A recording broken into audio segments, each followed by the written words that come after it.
প্রিয় দর্শক, বাংলাদেশকে কিন্তু একটা খুবই ভালো খবর দিল চীন। চীন এবং বাংলাদেশের মধ্যে কিন্তু একটা ঐতিহাসিকগত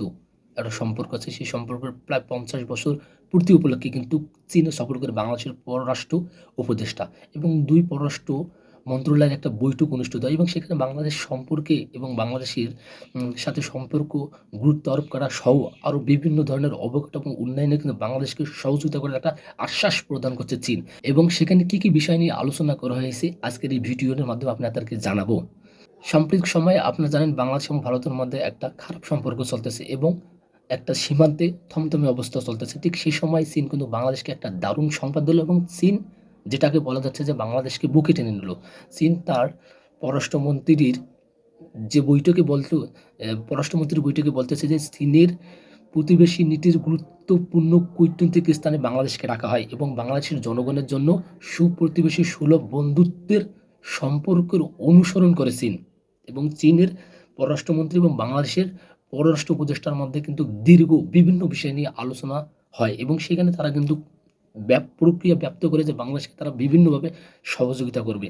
যে সাম্প্রতিক সময়ে কিন্তু বাংলাদেশের জনগণ যে ভারতে গিয়ে যে চিকিৎসার মতো গুরুত্বপূর্ণ একটা সেবা আছে সেখানে তারা কিন্তু পাইতেছে না এবং সেই সেবাটা কিন্তু বাংলাদেশের পররাষ্ট্র উপদেষ্টা চীনের কাছ থেকে নেওয়ার জন্য একটা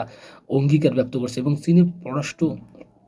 মন্ত্রী কিন্তু সেই বাংলাদেশের যে চিকিৎসার সেবার মতো গুরুত্বপূর্ণ একটা খাতকে সাহায্য করার জন্য তারাও কিন্তু সেটা আশ্বাস দিয়েছে এবং সেই প্রক্রিয়া তারা চলমান দুটি কাজ চলতেছে। চীনের পররাষ্ট্রমন্ত্রী বাংলাদেশকে নিয়ে বলছেন, বাংলাদেশের অন্তর্বর্তীকালীন সরকারের প্রতি আমাদের সবসময় সমর্থন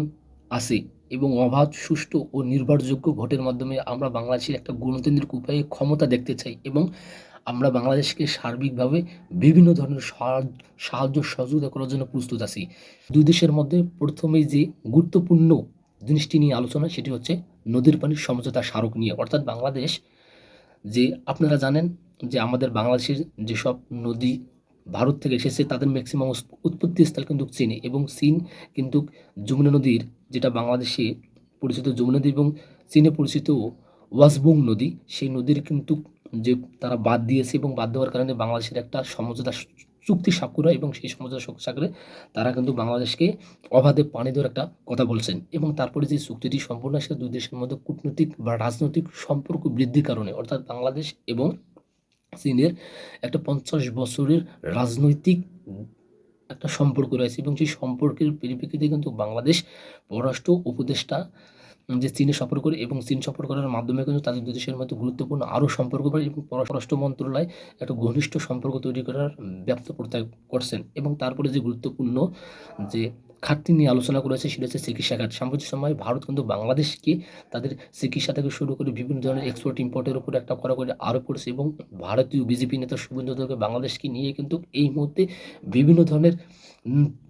সমালোচনামূলক বক্তব্য প্রদান করতেছে এবং তারই পরিপ্রেক্ষিতে কিন্তু বাংলাদেশ ভারতে যখন চিকিৎসা সেবা পাইতেছেন ঠিক চীনের কাছে কিন্তু বাংলাদেশ আশ্রয় নিল এবং চীন কিন্তু বাংলাদেশকে সেটা স্বাগত জানাল এবং চীন সরকার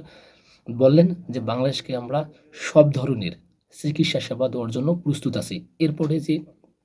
গুরুত্বপূর্ণ এরপরে যে গুরুত্বপূর্ণ চুক্তিটি বাংলাদেশ এবং চীনের মধ্যে আলোচনা হচ্ছে কিংবা বাংলাদেশের কি সহযোগিতা করার জন্য আশ্বাস দিচ্ছে সেটি হচ্ছে বাংলাদেশের যে আপনারা জানেন যে ৫ই আগস্টের পর বাংলাদেশের একটা ঋণ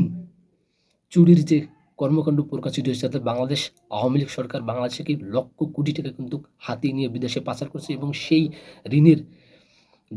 ঋণ যে বিদেশকে শোধ করতে এবং তার যে মেয়াদকাল ২০ থেকে ৩০ বছর বাড়ার অনুরোধ করছে বাংলাদেশ সরকার এবং সেই ঋণের যে সুদ আছে সেটা ২-৩% থেকে কমিয়ে ১% আনারও কিন্তু অনুরোধ করছে এই বাংলাদেশ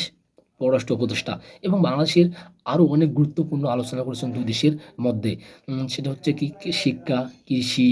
রেলওয়ে, প্রাণী সম্পদ, পশু সম্পদ, ভাঙ্গা জাহাজ, ভাঙ্গা শিল্প সহ আরও অনেক গুরুত্বপূর্ণ খাতে বাংলাদেশকে সার্বিকভাবে আর্থিকভাবে সহযোগিতা করার একটা আশ্বাস প্রদান করছে এই চীনের পররাষ্ট্র মন্ত্রণালয়। অর্থাৎ এখন বাংলাদেশ তাদের নতুন প্রতিবেশী রাষ্ট্র হিসেবে কিংবা তাদের নতুন কূটনৈতিক গুরুত্বপূর্ণ স্থানে কিন্তু চীনকে রাখবে এবং চীনও বাংলাদেশকে সেই সুযোগটা কাজে লাগবে। আপনারা সাম্প্রতিক সময় দেখেছেন যে যখনই কোনো একটা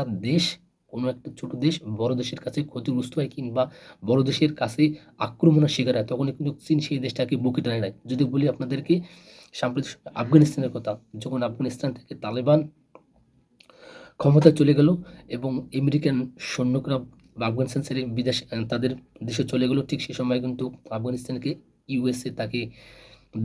সন্ত্রাসীর তালিকাভুক্ত করলো এবং ভারতও কিন্তু আফগানিস্তানকে স্বীকৃতি দিতে অস্বীকার জানালো। ঠিক সেই সময় কিন্তু চীন আফগানিস্তানকে বুকে টেনে নিয়েছিল এবং চীনই প্রথম আফগানিস্তানকে স্বীকৃতি প্রদান করছে এবং চীনের সাথে আফগানিস্তানের একটা সম্পর্ক তৈরি হচ্ছে এবং সেটা বাণিজ্যিক সম্পর্ক এবং চীন কিন্তু সেই বাণিজ্যিক সম্পর্কে সবচেয়ে বেশি উপকৃত হয়েছে। অর্থাৎ তাদের আফগানিস্তানের বাজারে একক নিয়ন্ত্রণ কিন্তু এই চীনই নিয়েছে। সেরকমই বলা যাচ্ছে যে বাংলাদেশের এবং চীনের মধ্যে যে সম্পর্ক, সেই সম্পর্কটা আবার নতুন করে উন্মোচিত হবে। যদি আপনাদের এর কারণটা বলি, সাম্প্রতিক সময়ে 5ই আগস্টের পর বাংলাদেশ এবং ভারতের যে সম্পর্ক তৈরি হয়েছে, এই সম্পর্কের টানাপোড়েন চলতেছে এবং বাংলাদেশকে নিয়ে যে ভারত বিভিন্ন ধরনের মন্তব্য করতেছে, কুমন্তব্য করতেছে, কড়াকড়ি সমালোচনা করতেছে, আমাদেরকে চিকিৎসা সেবা দেবে না, আমাদেরকে আলু দেবে না, চাল দেবে না, ডাল দেবে না, আরও বিভিন্ন ধরনের যে হুমকি ধমকি দিতেছে, ঠিক সেই সময়টাকে কিন্তু চীন বাংলাদেশকে বুকে টেনে নিল এবং বাংলাদেশের সম্পর্কে যে মন্তব্যটা করলেন, এই মন্তব্যটা সকল বাংলাদেশের জন্য খুবই খুবই একটা খুশির খবর। তারা বলছে যে আমাদের প্রতিবেশীর কূটনৈতিক সম্পর্কের গুরুত্বপূর্ণ স্থানে কিন্তু বাংলাদেশকে রাখা হয় এবং বাংলাদেশি প্রতিবেশীর সুলভ বন্ধুত্ব সম্পর্ক অনুসরণ করে চীন। এটা কিন্তু অবশ্যই বাংলাদেশের জন্য খুবই একটা গুরুত্বপূর্ণ এবং খুশির সংবাদ এই মুহূর্তে। প্রিয় দর্শকরা, ভালো থাকবেন, সুস্থ থাকবেন, দেখা হবে নেক্সট কোনো এপিসোডে।